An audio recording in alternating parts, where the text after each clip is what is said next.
तो दोस्तों स्वागत है आप सभी का हमारे इस वीडियो में। दोस्तों आज का जो हमारा टॉपिक है वो है पोषण। तो दोस्तों सबसे पहले तो यहाँ पर हम आज बात करेंगे कि पोषण होता क्या है और उसके बाद में इसकी आवश्यकता क्यों होती है और फिर हम बात करेंगे इसके प्रकार के बारे में। तो दोस्तों सबसे पहले तो यहाँ पर हम बात कर लेते हैं कि पोषण होता क्या है। दोस्तों जीवों को अपने जीवन चक्र को पूर्ण करने के लिए कई कार्बनिक तथा अकार्बनिक पोषक पदार्थों की आवश्यकता होती है। अब दोस्तों यहाँ पर एक बिंदु आया पोषक पदार्थ। दोस्तों यहाँ पर हम जानते हैं कि पोषक पदार्थ क्या होता है। दोस्तों पोषक पदार्थ भोज्य पदार्थों में पाए जाने वाले वह रासायनिक पदार्थ होते हैं जिनकी उचित मात्रा शरीर को स्वस्थ रखने के लिए अति आवश्यक होती है। अब दोस्तों यहाँ पर अगर हम बात करें जंतु की, तो दोस्तों जंतु अपने भोजन का संश्लेषण नहीं कर पाते हैं, अतः वे अपनी पोषण आवश्यकताओं की पूर्ति हेतु तैयार भोजन पर निर्भर होते हैं। जैसे क्या होता है कि जो पेड़ पौधे होते हैं ये अपना भोजन या अपना पोषण तैयार कर लेते हैं, जैसे सूर्य के प्रकाश की सहायता से, कार्बन डाइऑक्साइड की सहायता से, इनसे अपना भोजन वो तैयार कर लेते हैं। लेकिन हम जीव जंतु खुद से अपना पोषक तत्व तो तैयार नहीं कर पाते हैं। तो दोस्तों ये रहा। अब यहाँ पर हम बात करते हैं कि पोषण होता क्या है। दोस्तों पोषण वह क्रिया है जिसके द्वारा एक जंतु कार्य करने हेतु तथा वृद्धि के लिए आवश्यक अन्य पदार्थों तथा जीवन की विभिन्न क्रियाओं को संपन्न करने हेतु ऊर्जा प्राप्त करता है। तो दोस्तों ये रहा पोषण। अब हम यहाँ पर बात करते हैं पोषण या भोजन की आवश्यकता पर। अब दोस्तों इस पोषण की आवश्यकता में पहला पॉइंट है ऊर्जा की आपूर्ति। दोस्तों विभिन्न जैविक कार्यों में व्यय होने वाली ऊर्जा की पूर्ति भोजन के ऑक्सीकरण के फलस्वरूप होती है। मुख्यतः इस ऊर्जा उत्पादन हेतु जैविक कार्बोहाइड्रेट्स अर्थात ग्लूकोज का उपयोग होता है।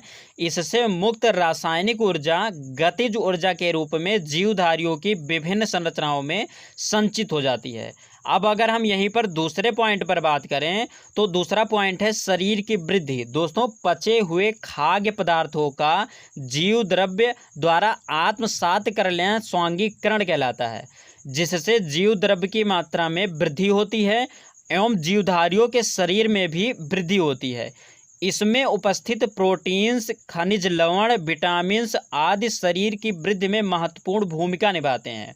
अर्थात यहाँ पर कहने का मतलब है कि जो पचा हुआ भोजन होता है उसका जो जीव द्रव्य होता है उसको अपने शरीर में मिलाकर उसके जो यहाँ पर अभी हमने बात किया प्रोटीन, विटामिन, खनिज लवण, ये सब आपके शरीर में मिलकर हमारे शरीर की वृद्धि में सहायता करते हैं। अब अगर हम तीसरे पॉइंट पर बात करें तो तीसरा पॉइंट है शरीर में टूट फूट की मरम्मत। दोस्तों भोजन के पोषक तत्व मुख्यतः प्रोटीन्स द्वारा शरीर में प्रतिदिन होने वाली टूट फूट की मरम्मत होती है। इसके साथ ही खनिज लवण व विटामिन्स इस मरम्मत की क्रिया को उत्प्रेरित करते हैं। अब अगर हम यहीं पर चौथे पॉइंट पर बात करें तो चौथा पॉइंट है रोगों से रक्षा। दोस्तों संतुलित भोजन हमारे शरीर की प्रतिरोधक क्षमता को बढ़ाने में सहायक होती है। अर्थात ये जो संतुलित भोजन होता है ये हमें रोगों से लड़ने के लिए क्षमता प्रदान करता है। दोस्तों इसमें जो महत्वपूर्ण भूमिका निभाते हैं वो है प्रोटीन्स, विटामिन, खनिज लवण, ये सब रोगों से लड़ने के लिए हमारे शरीर में महत्वपूर्ण भूमिका निभाते हैं। तो दोस्तों ये रहा पोषण की आवश्यकता। अब हम यहाँ पर बात करेंगे पोषण के प्रकार के बारे में। दोस्तों पोषण मुख्यतः दो प्रकार के होते हैं, जिसमें पहला है स्वपोषी पोषण और दूसरा है विषमपोषी पोषण। तो दोस्तों सबसे पहले हम यहाँ पर बात करते हैं स्वपोषी पोषण के बारे में। दोस्तों स्वपोषी पोषण का शाब्दिक अर्थ है स्वयं को पोषित करना। अर्थात वे जीव जो अपना भोजन स्वयं बना लेते हैं वो कहलाते हैं स्वपोषी।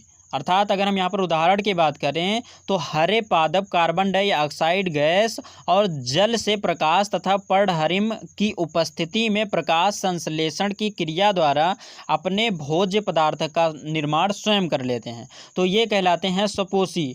अब दोस्तों भोजन संश्लेषण की विधि के आधार पर ये पौधे प्रायः दो प्रकार के होते हैं, जिसमें पहला है प्रकाश संश्लेषी और दूसरा है रसायन संश्लेषी।